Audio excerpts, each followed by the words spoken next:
네, 이슈앤토크 첫 번째 이슈입니다. 코스피 보합권에서 마무리가 됐는데 외국인과 기관의 줄다리기 언제까지 있을까? 이 월말효과 끝나고 나면 상방을 만들지 하방을 만들지 체크해 보도록 하겠습니다. 이슈 두 번째입니다. 새 정부가 앞에서 말씀드렸는데 2013년도 경제정책 발표를 했습니다. 수혜주를 찾아라 옥석 가리기를 한다거든요. 우리가 오늘 정책주 여러분들 체크 한번 해보도록 하겠습니다. 네, 세 번째 이슈입니다. 3월 결산법인 보험주와 증권주 배당락 여파로 오는 동반 하락 부분에 대해서 배당 발생이 됐는데요. 과연 이 부분 저가 메리트 부각을 하면서 같이 끌고 가도 되는 것인지 심층적으로 다뤄보도록 하겠습니다. 네, 맞아요. 유럽발 리스크로 하락을 출발했죠. 유럽 쪽에서는 좀 부정적인 부분이 나왔는데 어제 이제 다우존스 같은 경우에도 또다시 미국에서는 아래꼬리를 좀 다는 긍정적인 모습이었습니다. 장 막판에 또다시 한번 우리나라 증시는 우상향 쪽으로 하면서 보합권으로 1990포인트를 지키는 모습이었는데요. 하지만 투자자들은 오늘 하루 종일 좀 지루했던 날이 아니었나. 그리고 아이고 내 종목은 언제 가나 싶었던 것 같습니다. 그렇다면 외국인의 매도세와 기관의 매수 공방, 월말 효과일 뿐이다. 결국은 4월 초로 가게 되면 하락할 것이다라는 의견이 지배적인 가운데 신창원 멘토, 예. 오늘장 월말 효과라만 봐도 될까요? 아니면 뭔가 변화가 좀 만들어지는 걸까요? 예, 월말 효과하고는 전혀 상관없는 게 아닌가 이렇게 생각합니다. 그래서 사실 요즘 기관이 워낙 파워가 셉니다. 기관이 파워가 세가 제가 볼 때는 일단 삼성전자 주목해야 된다. 제가 이제 여러분 저는 굿모닝 대박 예감이나 수익을 말하다. 주식 승천 나오가 계속 삼성전자만 이야기하는데 이제 네. 삼성전자를 이야기 안 할 수 없습니다. 왜 그러냐면 지금 이제 선물 때문에 그렇거든요. 선물 때문에 오늘 사실 주가 보시면 선물 영향입니다. 선물이 이제 최근에 이제 기관들이 이제 선물을 오늘 이제 콜이죠. 선물이 9천억 갖고 있습니다. 그래서 선물을 끄집어 올리면서 외국인이 약세 모양을 보이니까 이제 외국인들이 거의 최근에 이제 1조 손절매를 쳤어요. 그래서 끄집어 올리는 그런 모양이다. 그러다 동시효과까지 땡겼거든요. 마이너스 동시효과 땡기는데 제가 볼 때는 그래요. 제가 누차 여러분에게 이해를 좀 월요일 나왔다 똑같은 이야기를 했습니다. 삼성전자와 연계된 선물 이것만 보라 이런 이야기를 하거든요. 그래서 제가 볼 때는 이제 지금 우리나라 증시가 방금 우리 그 전문가님도 얘기했지만 글로벌 증시가 영 떨어져 있습니다. 그래서 제가 볼 때는 선물에 연관돼 있다 이렇게 보기 때문에 선물에 주는 기관입니다. 근데 기관이 누구 돈을 등치려고 하냐면 개인의 돈을 등치려고 하는 그런 습관이 많거든요. 그래서 개인들이 서서히 지금 5천억 정도 물려가고 있습니다. 그래서 제가 볼 때는 개인이 더 물릴 때까지는 주가가 여기서 계속 박스권이 나다가 개인들이 풋이나 콜 1조 이상 물릴 때 큰 방향이 정해지지 않을까 이렇게 보고 있습니다. 그래서 제가 볼 때는 기관들이 지금 한 9천억 정도 콜인데 속임수가 아닐까 이렇게 생각합니다. 지난 3월 물도 속임수였거든요. 그래서 제가 볼 때는 개인의 선물 과 기관의 선물 이 두 방향을 꼭 보셔야 된다 이렇게 보실 수 있겠습니다. 그러면 기관과 개인이 선물 쪽 포지션이 상방 쪽으로 지금 많이 물려 있다는 얘기인가요? 아니요. 개인은 하방 쪽에 물려 있고요. 네. 기관들은 먹고 있는 그런 상태입니다. 기관들은 굉장히 많이 먹고 있는 그런 부분이 있거든요. 네, 그래서 지금 그 선물 차트들을 한번 볼 것 같으면 네. 선물 지금 차트들을 보시면 지금 선물의 그 모양 매물대를 한번 볼 것 같습니다. 선물은 이제 매물이 한정돼 있거든요. 네. 그래서 선물의 매물이 한정돼 있기 때문에 지금 보시면 이 아랫부분에 전부 이게 이제 전부 기관 겁니다. 전부 기관 거거든요. 네네. 전부 기관 건데 지금 선물이 여기 있단 말이에요. 그래서 기관은 전부 수익이고 네네. 외국인과 개인들은 전부 손해다 이렇게 볼 수 있겠습니다. 그렇군요. 예. 네, 죄송합니다. 결국 이 파생적인 포지션을 놓고 본다라고 했을 때는 한쪽으로의 쏠림이 나타났을 때 그때 방향을 결정할 것이다. 지금은 이제 박스권에다라고 신창한 멘토가 좀 정리를 좀 해주신 것 같습니다. 김선우 멘토, 네. 앞에서 인사를 해주실 때도 좀 지루하다, 재미없다라고 네, 얘기를 해주셨는데 오늘 시장 역시 좀 그랬어요. 어떻게 보셨나요? 수급적인 측면으로? 자, 일단 4일 연속 상승이긴 해요. 하지만 그렇게 좀 상승폭에 대비해서 가지고 계신 주식들은 재미가 없단 말이죠. 지금 시장 자체가. 저도 마찬가지로 재미가 없는 그런 수익을 계속 내고 있는 그런 상태입니다. 하지만 좀 개별 종목으로 저는 뜻하지 않은 종목들이 막 움직여주니까 좀 답답하긴 한데 중심에서 좀 살펴보자면은 일단 개인들의 흐름 자체가 꾸준하게 매수 부분에서 매도 쪽으로 나와주면서 그 물량 자체를 외인들과 개인들의 물량을 좀 기관들이 좀 흡수해주는 흐름이 나와줍니다. 그래서 현재 우위 상태에 있는 모습이 다 기관들이 지금 지수 자체를 최근에 좀 끌어올려줬는데 이 흐름 자체가 또 얼마나 이어질지에 대한 부분을 조금 체크해 보실 필요가 있을 것 같아요. 여지없이 그래도 연기금은 한 1990포인트 아래에서는 좀 매수가 강하게 들어와주면서 오늘은 아니었지만 어제랑 그제 같은 경우에는 1000억 이상의 매수세를 좀 보여주면서 지수를 좀 끌어올려줬거든요. 근데 이 흐름 자체가 얼마나 지속될지 과연 2000포인트 한번 올려놓은 이후에도 과연 지속될지가 저는 사실 의문입니다. 근데 중요한 점은 외인들이 그래도 좀 터는 듯 했지만서도 갑자기 또 매도세가 늘어났거든요. 이 흐름 자체 역시나 선물 쪽에서도 기관들 매도세 강하게 들어와주면서 지수를 그래도 좀 상승폭을 이끌었지만서도 다시 한번 털고 갔지 않을까 이런 생각은 듭니다. 지금 국가 내에서도 이제 정책적으로 자금을 풀긴 했지만서도 과연 2005년과 2009년의 상승폭이 빠르게 나올 것 같지는 않고 한 템포 쉬었다가 갈 수 있지 않을까 그런 생각이 들어요. 잠깐 좀 지수를 보면서 말씀을 좀 드려보자면은 지금 현재 이게 예전에 차트를 보면서 말씀드려보자면은 이때 바로 동그라미 쳐드릴게요. 부양책이 있었던 바로 이때도 한 10조 가량 들어왔었고 이때도 네네. 마찬가지로 10조 가량 또 추가도 추경 예산이 있었고 이번에 네네. 마찬가지로 들어와 주는데 이때와 2005년과 2009년과 같은 2배 이상 폭의 상승은 좀 기대하기는 힘든 시장이 좀 아닌가. 제가 볼 때는 그래도 이번 달 안으로는, 다음 달이죠. 4월 달 안으로는 그래도 한 2050 정도는 갈 수 있지 않을까 생각은 드는데 그 이후가 좀 문제인 것 같습니다. 과연 2200 뚫지 못했던 라인 자체, 2200 뚫고 갈 수 있을지 대한 부분을 그 회포 자체를 외국인이 줘야 되는데 외인들의 포지션 자체는 아직까지는 조금 부정적이란 말이죠. 당연히 일단은 대부분 리스크에 대한 부분을 좀 체크하셔야 될 것 같아요. 그래서 그 부분이 좀 완벽하게 해결되는 한 4월 중순쯤부터는 가파르게 상승장이 나와주지 않을까 좀 이렇게 좀 조심스럽게 좀 말씀드려보겠습니다. 그러면 김선임은 또 최근에 여론에서 언급되고 있는 것은 뱅가드 쪽에서 이제 매수 주체와 매도 주체 부분에서 이제 매수 주체가 방어를 하면서 시장 쪽에서 큰 충격은 없었다. 2월, 3월. 그렇죠. 하지만 지금 3월이 들어오면서 또 후반부에 들어오면서 하순과 그리고 4월 중순까지는 좀 공격적으로 매도를 있을 것이다라고 하거든요. 이것이 그러면 시장에 대한 좀 발목을 잡는 N자형의 기술적 반등을 좀 마무리되는 하방 쪽을 체크를 해봐야 된다는 말씀이신 건가요? 그렇습니다. 역시나 말씀 정확하게 주셨는데 4월 중순까지는 체크해 보셔야 됩니다. 그래서 지금까지 한 2000포인트 한번 올려놨다가 다시 한번 한 1900 중반까지 한 1950포인트까지 한번 흘러내렸다. 제가 볼 때 한 1960포인트 정도까지 한번 흘러내렸다가 한번 다시 반등을 줄 수 있는 그런 장이 올 것 같아요. 당연히 외인 매도 물량 아직까지는 좀 거셉니다. 이 물량이 좀 줄었는데도 싶었는데도 또 늘어났단 말이죠. 그래요. 그래서 요거 꼭 체크하셔야 돼요. 외인들이 언제 제가 보는 관점은 1,500억 이상, 2,000억 이상의 외인들의 매수가 들어오는 그날부터는 조금 가파른 상승장이 나와주지 않을까 이런 판단이 듭니다. 그래서 그 시점 자체가 한 4월 중순 이후가 되지 않을까. 그래서 당분간은 그래도 조심스럽게 1분기 실적에 대한 기대가 있는 종목들 꾸준하게 모아가시고 특히 낙폭이 과했던 대형주 중심으로 해서 모아가신다면 괜찮을 것 같습니다. 그래요, 알겠습니다. 결국은 지금은 조금 보수적인 관점이 필요하지 않나라는 김선임 멘토의 의견이었고요. 내일이면 제가 분명히 3월달 인사를 시작한 게 엊그제 같은데요. 벌써 3월달 장도 마무리가 되는 날인 것 같습니다. 마지막 거래수로 좀 보이는데요. 벌써부터 시장에서는 4월달 증시에 대한 기대감 플러스 또한 1분기 실적에 대한 또다시 우려감들이 서로 간에 공방을 좀 치고 있는 모습인데요. 4월 증시를 이 두 분은 어떻게 해석을 하고 있는지 어떤 전망을 하고 있는지를 좀 들어보도록 하겠고요.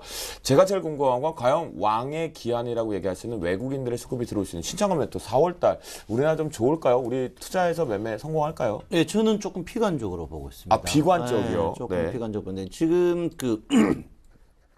최근에 우리나라 증시를 지배하는 게 여러분 아다시피 이제 환율입니다. 환율인데 우리가 이제 최근에 제가 이제 계속 우리 서울경제에서 제가 이제 수급을 함부로 떠들지 말아야 수급이 이제 과거는 보면 이제 이제 뻥 친구들이 주로 이제 그 수급을 외국인과 기관이 사면 그 수급이 좋다는데 그게 수급이 아니거든요. 수급이라는 게 그 타이틀에 맞춰서 해야 됩니다. 근데 요즘의 수급은 가장 좋은 수급이 뭐냐면 환율이거든요. 그래서 환율이 여기 보시면 제가 이제 이 주가와 이제 환율에 이제 배치도를 했는데요. 이 종합주가 지수를 선차도로 보겠습니다. 종합주가 지수 선차도로 보면 우리나라 이제 원화의 강세죠. 밑으로 갈수록 강세고 이제 위쪽으로 갈수록 원화 약세입니다. 약세죠. 예. 원화의 강세 때 주가가 항상 고점이었습니다. 네. 최근에 이게 이제 언제부터 그랬냐면요. 2012년부터 그랬어요. 2012년부터 정확히 2012년 1월부터 원화의 강세와 그 주가는 이 붉은 게 주가입니다. 주가는 항상 상반되게 움직였거든요. 네, 신청하면서 조금 작게 해가지고 예. 사이즈를 전체 기관을 좀 더 상세하게 좀 설명해 주시겠어요? 예, 보시면 네. 이제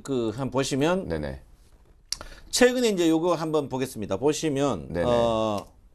그래요. 감사합니다. 예, 이게 보시면 이제 최근에 이제 우리 주가와 이 그 환율과의 관계거든요. 네. 환율 관계인데 이제 이게 지금 전체적으로 봐서 그런데 이 짧게 이제 이 분포 보시면 환율과 주가는 반대로 움직입니다. 지금 네네. 계속 반대로 움직이는데 지금 이 원화의 강세거든, 원화의 약세거든요. 이 위쪽으로 갈 때 약세입니다. 원화의 약세가 있을 때 주가가 우리나라가 원화가 약세일 때 주가가 움직인 적이 주가가 계속 그 강세를 보였냐, 약세를 보였어요. 그래서 제가 볼 네네. 때는 지금 우리나라가 왜 그러냐면 수출의 대외 비중이 우리나라 여러분 아다시피 우리나라는 수출의 대외 비중이 60%가 넘어요. 맞아요. 전 세계 글로벌 보시면 제가 알기로는 뭐 몇몇 나라 중에 저희 나라가 전 그 OECD 국가 중에 제일 높은 그 대외 의존도를 갖고 있거든요. 그래서 제가 볼 때 환율 민감 부분인데 지금으로 봐서는 환율 자체가 굉장히 원화가 약세입니다. 원화 약세 때 우리나라 주가가 어떻게 되느냐? 우리나라 주가가 별로 좋지 않았습니다. 그래서 지금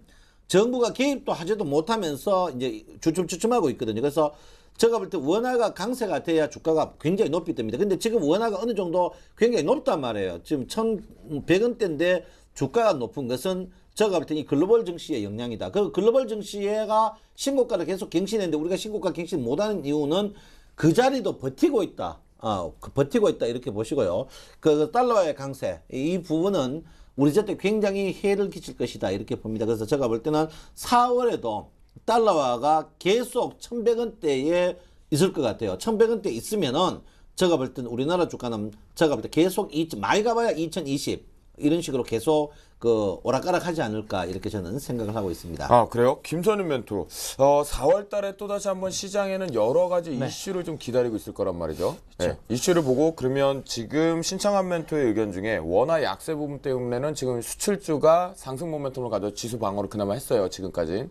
그럼 다시 이제 신창환 멘토는 원화가 강세로 가야 된다라는 주인데 4월 달에 이벤트들 좀 잡아주시고요. 네, 그리고 또 이 환율과의 관계에서 좀 추가 의견 있으시면 좀 답변해 주시죠. 저는 4월 달에 장이 좀 상저하고가 되지 않을까 이런 생각은 듭니다. 4월 달에 좀 제가 기대를 하고 있는 부분은 자, 금통위 금리 인하 부분에 대한 부분이 저는 사실상 기대가 크기 때문에 이번에 좀 가능하지 않을까라는 좀 생각이 드는데요. 제발 부탁인데 좀 해줬으면 좋겠습니다. 금리 인하요? 그렇죠. 또 저하고 또 어떻게 치킨을 어떻게 좋습니다. 하시죠. 아, 네, 그래요? 좋습니다. 네. 조만간. 신맥하겠습니다. 알겠습니다. 저도 근데 그 옷을 입어야 되는 겁니까? 네, 저번 그렇죠. 것도. 그보다 더 큰 걸 입어야죠. 그런가요? 입도록 하겠습니다. 제가 저 금리 인하 쪽에 치맥을 걸도록 하겠습니다. 자, 네. 금리 인하를 좀 기대하는 게 안 할 수가 없는 상태입니다. 네. 자, 일본에서도 지금 계속 꾸준하게 양적 완화 정책 이어가겠다 얘기한 상태이고 미국에서도 마찬가지고 맞아요. 꾸준하게 연말까지는 그래도 좀 유지될 것으로 보여집니다. 규모가 만약에 줄더라도 그래도 연말까지 유지될 것으로 보기 때문에 아무래도 국내에서도 한번 얘기를 해줘야 될 것 같아요. 지금 앵커님 계속 웃으시는데 네. 제가 이길 것 같습니다. 네. 아니, 난 아직 그렇죠. 얘기하자고 안 했어. 아직 하자고 얘기 안 했고, 다음 주 정도 이제 보고 결정을 해야죠. 근데 네네. 왜 웃냐면요. 김선현 멘토가 이렇게 자신있게 얘기를 한다는 건 사실 우리나라 지금 금리 인하 카드를 꺼내긴 꺼내야 돼요. 근데 김선현 멘토가 이길 확률이 높아서 제가 안 했다, 웃고 있다라고 얘기하는 게요. 뭐냐면 여러분들 우리나라가 이제 4월 정도 되면은 우리나라의 전체적인 정치가 안정화로 좀 들어가는 단계란 말이에요. 그렇기 때문에 정책적인 부분에 로드맵 자체를 이제 계속해서 내고 있는 이 부분이거든요. 그런 부분. 네. 생각입니다. 금리 인하가 불가할 걸로 저는 생각하고 있거든요. 네. 그 첫 번째 이유 중에 하나가 이 박근혜 정부가 제일 첫째 들고 일하는 게 뭐냐면 지하경제거든요. 네. 지하경제를 일단 세우기 위해서는 지하경제를 이제 실용화시키기 위해서는 금리를 인하해버리면요. 네. 지하는 더 숨어버립니다. 왜? 네. 갭이 너무 차이가 그렇죠. 많거든요. 그래서 굉장히 차이가 많고 오늘 이제 요즘 그 언론 뉴스 보면 주택을 갖고 있는 사람하고 주택 안 갖고 이제 그 금리 인하에 가장 수혜 보는 사람들이 이제 주택 보유자들거든요. 그렇죠. 그 주택 갖고 있는 사람과 안 갖고 있는 사람 비율이 여러분 몇 분 될 것 같습니까? 주택 비율 우리가 지금 주택이 전체로 봐서는 100%가 넘는데 실제로 주택을 보유한 사람 안 보유한 사람 보면요 55%대 45%. 주택 안 갖고 있는 사람이 45%고 주택 갖고 있는 사람이 15%입니다. 네네. 근데 하우스포를 이제 얘기하는 사람이 한 10%밖에 안 돼요. 네네. 그러면 45% 10% 어느 표가 많습니까?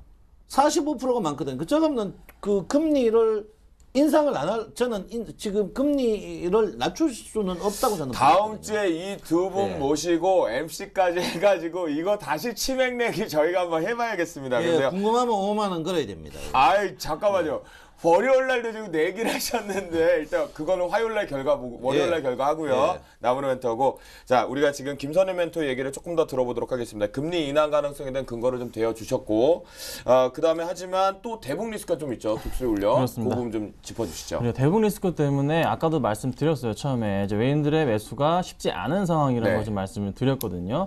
자, 이 부분 계속적으로 북이 좀 도발을 하고 있는 좀 상황인데 이게 좀 해결이 좀 돼야 됩니다. 하지만 당분간 한 4월 중순까지는 이 리스크 자체가 심리적으로 압박을 가져올 게 분명하기 때문에 제가 말씀드릴 수 있는 부분은 그래도 계속 상정하고를 제가 말씀을 드리는 거예요. 금리 인하가 안 되더라도 주식은 한 4월 중반 이후부터는 그래도 조금씩 그래도 큰 폭의 상승을 조금 가져오지 않을까 이런 기대는 하고 있습니다. 만약에 금리 인하까지 되면은 더 좋겠지만 시장 상황이 그래도 아직은 어렵다는 거. 자, 대북 리스크가 해결되기 위해서는 시간적인 상황도 필요하지만서도 좀 정부 쪽에서 어떻게 좀 대비책을 마련해야 되는데 쉽게 받아주지 않는 상황이죠. 그래서 당분간의 시간 필요하다 말씀드려보면서 외인들의 매수가 좀 돌아오기를 좀 기다리시라. 외인들의 매수가 북한의 리스크 대비해서 먼저 좀 들어올 겁니다. 그래서 그 부분 체크하시고서 좀 대응하시면 좋겠습니다. 우리 김선일 멘토 얘기 들어보니까요. 전 이거 방송 끝나고 알바 좀 해야겠습니다. 이렇게 종잣돈 조금 더 모았다가요. 상저라고 할 때 잘 모아두고 있다가 하방 이제 4월 하순 중하순부에 이제 상승 갈 때는 저도 위로 그것이 못 먹어도 해가지고 좀 수익을 좀 챙겨야 되지 않나 그런 생각이 좀 드네요. 두 번째 이슈, 오늘 시장에서는 아주 뜨거운 이슈가 아니었나라고 싶습니다. 하지만 종목군들의 흐름에서는 그렇게 이슈만큼은 뜨겁지 못했지 않았나라는 생각이 듭니다. 정부에서 드디어 우리나라의 정책적인 부분에서 로드맵 결정이 되어서 발표를 좀 했는데요. 시장에서는 그만큼 기대를 했습니다. 코스닥에서 이제 테마 형성이 워낙 약하다 보니까 그런 부분이 발생된 것 같은데요. 새 정부의 경제정책 부분에서는 무엇이 있었고 앞으로 우리가 이 중에서 가장 핵심을 봐야 되는 건 무엇인지 김선희 멘토. 네, 지금 이제 정책 발표가 있었는데 시장이 조금 어느 정도 좀 좋지는 않았어요. 코스피가 그냥 아주 보합권에 머물러 버렸고 코스닥만 조금 좀 많이 좀 올라준 흐름이었는데 지금 정책 상황을 살펴보자면은 일단 다음 달에 경기 회복과 민생 안정을 위해서 이제 추가적인 부분을 추경 예산에 대한 부분을 발표를 하게 된다고 합니다. 그렇다면은 아직까지는 조금 3월 말과 4월 한 초중반까지는 어느 정도는 시장이 조금 불안하게 흔들릴 수 있는 가능성이 높다고 좀 말씀드려보고 오히려 그게 기회가 될 수 있겠죠. 자, 그리고 또 하나. 자, 경제 성장률 전망치가 그래도 굉장히 나아졌어요. 2.3%까지 낮아진 상황. 오히려 좀 더 시장 상황 안 좋게 바라볼 수 있는 그 불안감이 조금 고조된 상황이다. 그래서 제가 계속 상저하고를 말씀드리는 거고 또 하나 말씀드릴 수 있는 부분이 지금 당장은 이 관련해서 여러 가지 정책 관련해서는 확실하게 이슈로 잡힌 부분은 아직 확인이 안 되고 있습니다. 얘기만 많아요. 그렇죠. 몇 가지가 나오긴 했는데 그 부분에 대해서는 이따가 좀 말씀드리겠지만서도 뭐 그냥 대충 특히 보자면은 코스닥 관련주들 중심으로 한 오히려 상승폭이 좀 더 나올 수 있는 그런 이제 업종들 중심으로 한 일단 추가적인 방안이 나와줬지 확실하게 어떻게 보여줄 건지에 대한 부분은 아직 안 나와줬거든요. 그러면은 4월 중순 이후까지는 조금 시장을 어쩔 수 없이 관망하는 장세가 이어질 것이 분명하기 때문에 계속 말씀드리는 거 모아가셔야 된다. 지금 4월 중순까지는 조금 계속적으로 코스피 지수 제가 한 1960까지 본다 말씀드렸잖아요. 그래서 꾸준하게 좀 모으신 다음에 4월 말장 좀 대비하시길 말씀드려볼게요. 네, 김선희 멘토는요. 한마디로 김선희 멘토의 지금 전략을 잡아드리자면 4월 초, 그러니까 다음 주나 다다음 정도까지를 봤을 때는 쉬는 것도 전략이다. 하지만 그 속에서 모아가기 전략을 펴보자라는 것이 가장 핵심 포인트인 것 같습니다. 그러면 김선희 멘토, 지금 말 많고 탈이 많은 이거 추경 규모와 어디 쪽으로 집행이 될지 뭐 일자리다, 아니다, 건설의 부동산 경기 회복이다, 뭐 여러 가지 루머들이 많아요. 그 중에서 관련주나 뭐 탑픽으로 보고 있는 종목 있으신가요, 혹시? 일단 지금 현재 나와 있는 상태로 확실하게 말씀드릴 수 있는 부분이 이제 소프트웨어나 뭐 영화, 뭐 게임, 관광주 이런 종목들이 좀 될 것 같은데 일단 요 관련 업종들 중심에서 뭐 탑픽주를 좀 먼저 뽑아드리자면은 뭐 당연히 이제 영화는 CGV가 되겠고요, CJ CGV 그리고 뭐 CJ ENM, 뭐 하나투어, 모두투어, 모텔신라, 파라다이스, 뭐 GKL 등 뭐 통신 3사 이 정도 될 것 같고요. 또 하나 이제 소프트웨어 관련주로서는 뭐 아무래도 그 스마트폰 관련해서 휴대폰에 많이 실려 있는 종목 중에 뭐 하나 말씀드리자면 인프라웨어 같은 종목이 아무래도 뭐 갤럭시 시리즈에 많이 계속 탑재가 되니까 그 관련해서 이슈가 될 것으로 판단이 되고 있고 여타 관련 다른 이제 보안주 관련들도 한번 인기가 있지 않을까 판단은 됩니다. 하지만 확실하게 아직 결정된 부분은 아니기 때문에 조금 관망심리 여지없이 작용할 것으로 판단이 되고 있고요. 주가가 조금 당분간은 심하게 흔들릴 가능성. 최근에 그 흐름 자체가 계속 나아지고 있어요. 샀다 하면 빠지고 아니면 관심도 없던 게 갑자기 올라갑니다. 이런 흐름 나아지고 있기 때문에 당분간도 그런 흐름 나아주지만 버티셔야 됩니다. 그래서 분할 매수 꼭 좀 하시라고 말씀드려보겠습니다. 그래요. 한국미래창조펀드 시범에서 결국은 놀자주가 가장 많이 핵심으로 들어가 있는데요. 근데 그중에서 소프트웨어 관련 쪽에 인프라웨어를 살짝 언급하시는 것 같으니까요. 여러분들 내일 인프라웨어 김선일 멘토가 살짝 언급한 부분에 대해서 주가 흐름 보면서 트레이딩 관점은 어떤가라는 생각이 듭니다. 신창원 멘토. 예.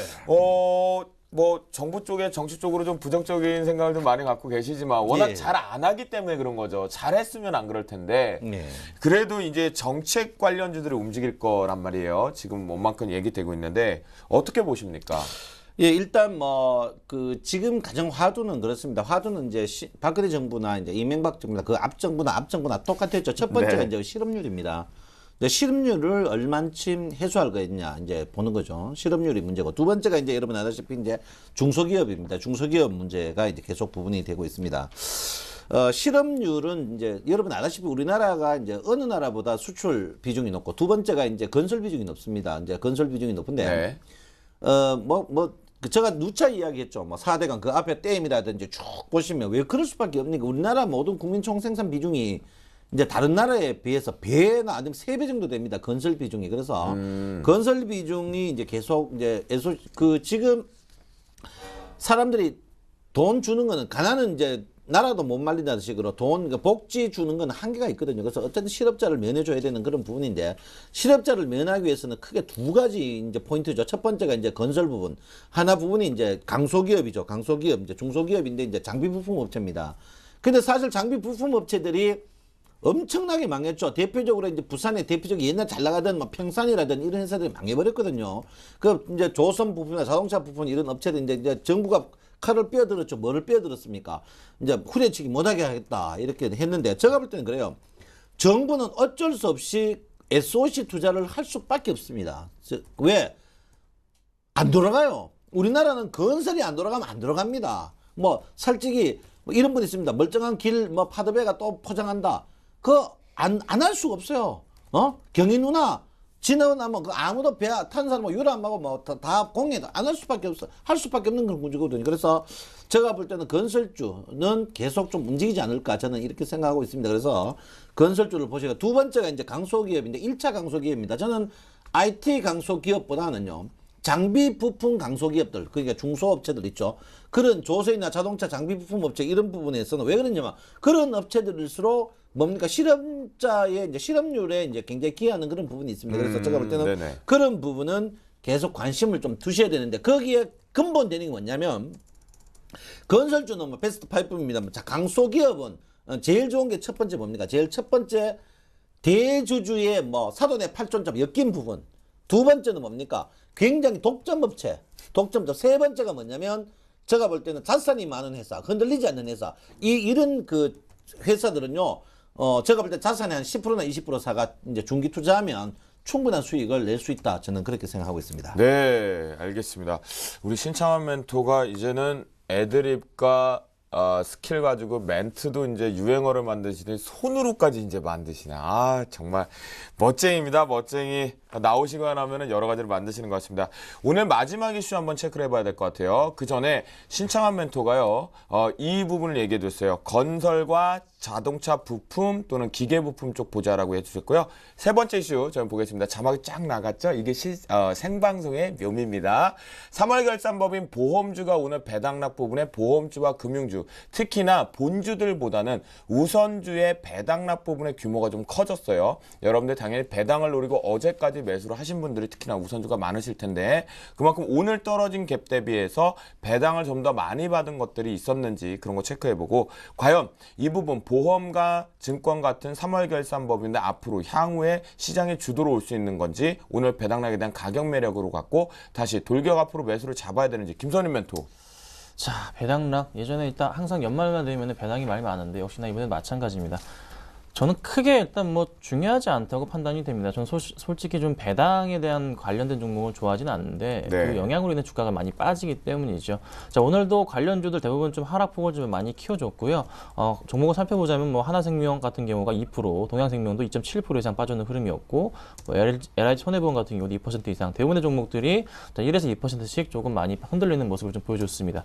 자, 이 종목들 뭐 단기적인 그냥 배당락 여부로 단기적인 하락이지 회사의 이제 뭐 펀드멘탈 적인 모멘텀 부분은 변화가 없기 때문에 보유하실 분들은 보유하시면 되고, 오히려 최근에 이 보험주가 크게 시장에서는 지금 재미없는 흐름입니다. 오늘 좀 많이 그나마 버텨줬던 뭐 삼성생명을 보면서 좀 말씀을 좀 드려보자면은 최근에 이 하락폭 굉장히 많이 빠져준 상태에서 주가 흐름 다시 한번 조금 반등을 노리는지 부분을 체크해봐야 되는데 아직까지는 크게 모멘텀 자체가 나와주지는 않고 있고, 수급적으로 좀 체크를 해드리자면은 그나마 좀 삼성생명 같은 경우가 배당락의 영향이 좀 가장 적었던 그런 종목 중에 하나인 것 같습니다. 그래서 요 관련해서 저는 솔직히 삼성생명 제외하고서는 크게 좀 관심이 없습니다. 그래서 네네. 삼성생명 가지고 계신 분들이라면 꾸준하게 보유하시길 말씀드려보겠고, 만약에 다른 이제 보험주 가지고 계신 분들 좀 삼성생명으로 차트 흐름 반등을 주고 있네요. 좀 관심 있게 옮겨 타시는 건 어떨지 한번 말씀드려보겠습니다. 그래요. 그러면 결국은 큰 매력은 없다. 보험과 증권주 같은 경우. 하지만 그중에서 굳이 탑픽을 김선일 멘토가 보고 있는 것은